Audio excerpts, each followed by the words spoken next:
In a world full of shallow distractions, the ability to do focused, deep work is a superpower that can set you apart from the crowd. This summary will give you the essentials you need to start working deeply. On the banks of Lake Zurich, in a village called Balingen, there is a small stone castle with 4 towers. Its story starts in 1922 when Carl Jung, a Swiss psychiatrist, bought this land to build a retreat. Hiding from hectic city life, he worked intensely on his analytical psychology, which eventually became one of the most influential schools of thought of the 20th century. And even though there are many reasons why Jung became so successful, the space and freedom away from city chaos let him develop a skill that definitely played a role in his accomplishments: deep work. The term deep work was not coined by Jung. The author of the concept is Cal Newport, who described it in his book Deep Work: Rules for Focused Success in a Distracted World. Newport defines deep work as professional activities performed in a state of distraction-free concentration that push your cognitive capabilities to their limit. According to him, although there is evidence that many influential individuals go deep, this doesn't convince millions of others. Deep work is not popular, it requires effort, and it's way more comfortable to stay shallow. Logically, this increases the value of deep work. Those who choose to prioritize depth have many doors open in front of them. Unfortunately, this is easier said than done. The world around us is full of distractions, and it's extremely hard to resist them. Deep Work, by Cal Newport, consists of 2 parts. The first one explains the idea of deep work, while the second one suggests strategies that help adopt this behavior. So now here, you can enjoy a concise summary of deep work. With the rise of digital technology, labor markets have changed dramatically. In their book Race Against the Machine, Eric Brynjolfsson and Andrew McAfee say that we live in the era of the Great Restructuring, a time when technologies are advancing at a high speed while the skills of ordinary workers fall behind. This creates a gap between human and technological resources, and it means employers will more likely hire smart machines than people. The good news is that while many people risk being thrown out of this new economic reality, there are still groups of workers who have a potential to win. These are the high-skill workers. These are workers who are able to work with complex machines and get valuable results. A great example of such a worker is Nate Silver, an American statistician who analyzes data and makes forecasts using the status system, a tool that requires a lot of learning. For people like him, machines are not obstacles, but rather a means that help achieve goals. The superstars. Emails and virtual meeting software make it possible to hire the best workers instead of people who are available because they live next to your office. For example, if you need a programmer, you can hire David Hansen, one of the best in the world, and the fact that he's on a different continent would not mean anything to your company. But as Newport pointed out, this would definitely mean something to less skilled programmers who live right in your area. The owners. The Great Restructuring is a good time to have capital. According to the bargaining theory, when money is made through capital investment and labor, the rewards are proportional to the input. Digital technologies reduce the need for human labor, so the importance of investment into intelligent machines increases. As Newport says, there is no secret, easy way to generate large amounts of capital. However, the other 2 categories are relatively accessible. You have to know how to work creatively with new machines and how to be an expert in your field. This way, he determines 2 abilities needed to thrive in the new economy. 1. The ability to quickly master hard things. Technologies change rapidly, so not only will you have to do hard things, you will have to constantly learn and do it quickly again and again. 2.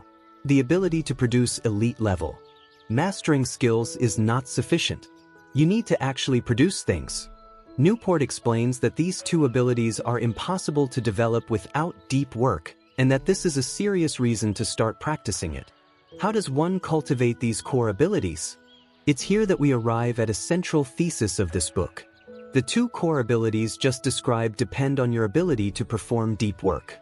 If you haven't mastered this foundational skill, you'll struggle to learn hard things or produce at an elite level. 2. Deep work is rare. In recent years, curious trends in the business sphere have appeared. The first trend is the open office concept. This policy was adopted by Facebook as well as many other Silicon Valley companies. By having people work in a common space, leaders hoped that they could learn from one another. The second trend is instant messaging. It has nothing to do with chatting. Its goal is to raise productivity and save customers time. Finally, the third trend is maintaining a social media presence.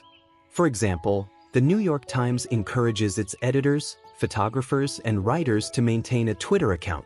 These three trends are very paradoxical, says Newport. Open space, instant messages, and social media presence do not promote deep work. But as we see from Chapter 1, deep work is exactly what helps individuals work effectively. Yet organizations do not support it. What they support is a culture of connectivity. But why is this so? The reason, in Newport's opinion, is the principle of least resistance, which is acting in the way that is easiest at the moment. Being connected with our colleagues, we can easily get answers to numerous questions by sending a message or simply talking to a person sitting next to you. Besides, connectivity can help organize our time. Think about meetings. They can force you to take actions, not having to manage your obligations by yourself. However, there is the other side of the coin. The principle of least resistance supports work cultures that save us from the short-term discomfort of concentration and planning at the expense of long-term satisfaction and the production of real value. There is another reason why people tend to avoid deep work: the absence of indicators of productive work. Job ambiguity, which often accompanies knowledge workers, leads to making an impression of being busy. As Newport explains, people turn to the mindset of the industrial age when productivity could be physically seen and measured. In the reality of the modern knowledge worker, this takes the form of sending and answering emails, scheduling meetings, and doing other visible things. But of course, this doesn't help you achieve deep work. Finally, deep work is seriously hindered by the cult of the internet. It is based on quality and mastery, and this is often non-technical and even old-fashioned. As we can see, there is nothing substantial about distracting behaviors and nothing flawed about deep work. Appreciating this helps you realize that you can and should enhance your deep work ability, says the author. Chapter 3. Deep work is meaningful. In this chapter, Newport discusses deep work from the viewpoint of three arguments: neurological, psychological, and philosophical. A neurological argument for depth: going through a serious life drama as she was diagnosed with cancer, a science writer, Winifred Gallagher, discovered an interesting connection between attention and happiness. Instead of focusing on suffering and pain, she decided to focus on movies, walks, and a 6.30 martini, and noticed that this worked better than she could think. This period of her life, expected to be dark, appeared to be quite pleasant. Management of attention worked a miracle. Our problem, says Newport, is the assumption that circumstances always determine how we feel. However, our worldview is constructed by our brain. This means that we can choose what to concentrate on. It applies to work as well.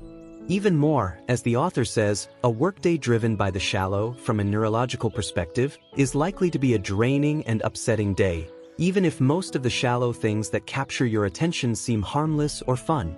A psychological argument for depth: most people erroneously assume that happiness comes from relaxation. This is not true. Free time is unstructured and it can be hard to organize it and actually do something you enjoy. Work, on the contrary, can give you mental pleasure. Goals, challenges, and rules encourage you to get really involved and feel a sense of accomplishment. In other words, work creates a state of flow. Mihai Csikszentmihalyi, the psychologist who first defined this idea, describes flow as a state when a person's body or mind is stretched to its limits, in a voluntary effort to accomplish something difficult and worthwhile. And a state of flow definitely falls into the category of deep work. A philosophical argument for depth: Descartes' skepticism, which ushered in the Age of Enlightenment, was based on a belief that individuals seeking the truth surpass God or the king. People had to identify what's meaningful and what's not, which caused a lack of order and sacredness. Dreyfus and Kelly, the authors of All Things Shiny, explain that there is still a way to reopen the lost sacredness. The thing is, you should not try to find a meaning outside of individuals or things, but rather accept that the meaning is already there as their intrinsic part. For example, a wheelwright shouldn't decide which part of the wood is valuable. He should know that the wood is valuable by itself. Cultivating an appreciation for what you do uncovers the meaning, and extracting the meaning is what deep work is about. Part 2. The rules. Rule number 1. Work deeply. To integrate deep work into your professional life, you can choose a way that suits you best, says Newport. Scheduling deep work, you can pick one of the following approaches, which he calls philosophies. The monastic philosophy of deep work scheduling. This approach is about getting rid of or drastically minimizing things that can be considered shallow. For example, a science fiction writer, Neil Stephenson, doesn't provide his email address on his website page. He explains that this way he makes it clear he doesn't want to be disturbed. He understands that answering many emails can result in lower quality of his books and to a much slower pace of his work. The bimodal philosophy of deep work scheduling. The bimodal philosophy of deep work scheduling. Carl Jung, who we looked at earlier, did not totally eliminate distractions. What he did was eliminate them only for the period he spent at his retreat. The bimodal philosophy consists in dividing your time and dedicating one part of it to deep thoughts and the other one to everything else, including shallow activities. What is important in this approach, says Newport, is the amount of time you devote for deep work. It must be at least one full day. A couple hours in the morning doesn't count. Unfortunately, many people lack flexibility at work to afford these deep work time periods. However, when you clearly determine the time frames and let people know about your desire to work deeply, they will probably respect your decision. The rhythmic philosophy of deep work scheduling. If you consistently do your deep work sessions, you will transform them into habits. This way, you won't have to make an effort if and when you want to go deep. Here, Newport tells a story about the comic Jerry Seinfeld, who described his secret of being brilliant at his job. Every day he writes a joke, and every day he crosses out the date on the calendar, so in a few days he can see a chain of crosses. The chain growing creates a rhythmic routine and works as a great motivation. The journalistic philosophy of deep work scheduling. The journalistic philosophy is about being able to quickly switch from deep work to shallow work. This ability doesn't come naturally, but can be practiced. So how does this approach work? Walter Isaacson, who was called one of the best magazine journalists in America, worked like this. He could enjoy the company of his family, then go upstairs for some 20 minutes, then come back. Anytime he wasn't busy, he was able to switch to deep mode work. This way, he wrote a 900-page book aside from his articles. You must be careful to choose a philosophy that fits your specific circumstances, as a mismatch here can derail your deep work habit before it has a chance to solidify. It's therefore worth taking the time to find an approach that makes sense for you. Rule number 2. Embrace the boredom. To achieve the deepest levels of concentration, says Newport, one must spend the rest of their time in boredom. When Newport says boredom, he means a state when a person is literally bored, while his brain is relaxing from hard work. But what do we usually do when we feel bored? We get online. Meanwhile, switching attention using different apps or browsing the net has a very negative impact on our brain. People who multitask all the time can't filter out irrelevancy. They can't manage a working memory. They're chronically distracted. They initiate much larger parts of their brain that are irrelevant to the task at hand. They're pretty much mental wrecks. So if every time you get bored, you grab your smartphone, you develop a habit to get distracted, which is opposite to deep work. To fight this, Newport suggests the following strategies. Don't take breaks from distraction. Instead, take breaks from focus. There is a popular technique called Internet Sabbath. You pick a day of the week when you are not allowed to use network technology. This technique is not the most useful though. If you eat junk food all week except Friday, will it really save your health? Definitely not. Instead, Newport proposes the opposite approach, scheduling a break from focus to give in to distraction. Avoid the internet during the time you're supposed to focus. This applies not only to work hours, but also when you're at home. This way, you can teach your brain to resist distracting stimuli. Work like Teddy Roosevelt. Theodore Roosevelt had an amazing array of interests: dance lessons, bodybuilding, poetry reading, boxing, and so on. And yet he was not falling behind his classmates. His biographer, Edmund Morris, says that this can be explained by how he approached his schoolwork. Dedicating 8 hours to it and excluding time for classes, training, and lunch, he studied intensely the rest of the time, reading quickly and paying maximum attention. This would let him spend the rest of his time on other activities. Meditate productively. We all have time periods when we are not occupied mentally, but are occupied physically, for example, while walking to work or driving. As Newport says, we can use this time for productive meditation, thinking about a problem that is most pressing at the moment. This allows you to actually use the time that would otherwise be wasted. Rule number 3, quit social media. In 2013, Newport wrote an article where he explained why he never joined Facebook. And even though the article was never meant to be accusatory, he received some interesting feedback from readers who were trying to defend their choice to be active users. For example, one person said Facebook was a source of entertainment. But was she suffering from a lack of entertainment before she joined it? Asks the author. Analyzing the comments he received, Newport came to the conclusion that the benefits people mentioned were minor and random. To describe this way of thinking, he uses the term any benefit approach to network tool. People justify using a tool if they can find any benefit it gives. As opposed to it, there is the craftsman approach to tool selection, identifying the factors that positively impact your professional and personal lives. And it's the craftsman approach, says Newport, that really matters. So he suggests 3 strategies to abandon the any benefit approach and adopt the craftsman one. Apply the law of the vital few to your internet habits. According to the law of the vital few, 80% of a given effect is due to just 20% of the possible causes. Speaking about it in the context of internet habits, try to analyze if the internet tool you use supports the most necessary activities you have to do to achieve your goals. In other words, if you use the tool while doing the 20% of activities that make a difference. Quit social media. Newport suggests trying this strategy. Quit social media services you use for 30 days, Twitter, Facebook, Instagram, etc. After 30 days pass, ask yourself, have these 30 days been better? Has anyone noticed that I have been missing? If the answers are yes and no respectively, stop using the service completely. Don't use the internet to entertain yourself.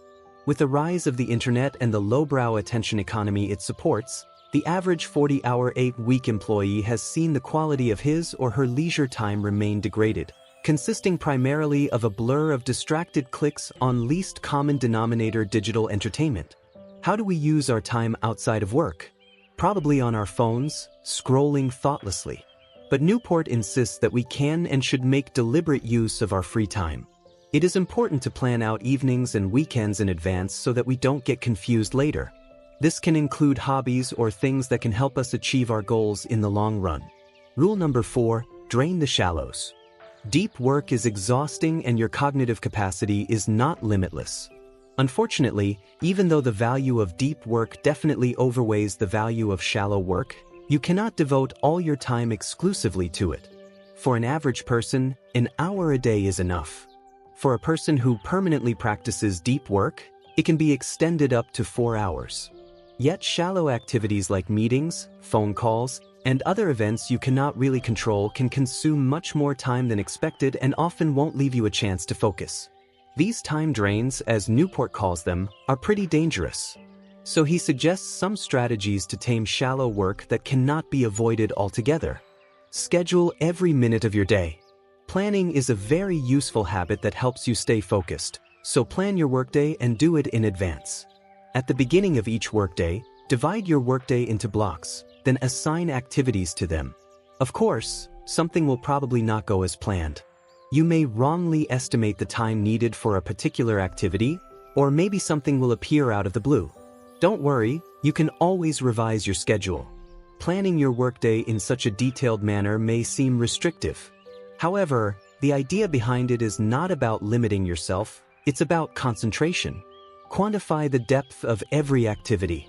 Analyzing how deep you have to go doing a particular activity, ask yourself this question. How much time will a graduate student without a special training need to do it? For example, if you need to edit an academic paper, you will have to know the subject, as well as how to work with academic literature, proper citation, and so on. A student who doesn't have the knowledge like this will need a lot of time to get the task done. This can definitely count as a deep work. Finish your work by 5.30. That's a simple one. Don't work after your workday is finished. It can seem that this strategy will make you miss deadlines, but not necessarily. If you know that your time is limited, you will use it more productively. Treat shallow work with suspicion, because its damage is often vastly underestimated and its importance vastly overestimated. This type of work is inevitable, but you must keep it confined to a point where it doesn't impede your ability to take full advantage of the deeper efforts that ultimately determine your impact. Deep work is a much more powerful instrument than most people can imagine. It's not for everybody, though. To learn the skill, you will have to change habits and use your willpower. And to many of us, this sounds uncomfortable. But if you do choose to make deep work a part of your life, you won't have many competitors. And without a doubt, you will be rewarded. Thank you for joining us on this insightful journey through the key concepts of deep work by Cal Newport. If you prefer to listen rather than read, our audiobook summaries are just what you need. For more enriching book summaries coming your way, subscribe to our YouTube channel now. Let the wisdom flow directly into your ears. Don't miss out. Hit that subscribe button, and let's explore the world of knowledge together through the power of audio. Until the next summary, happy listening.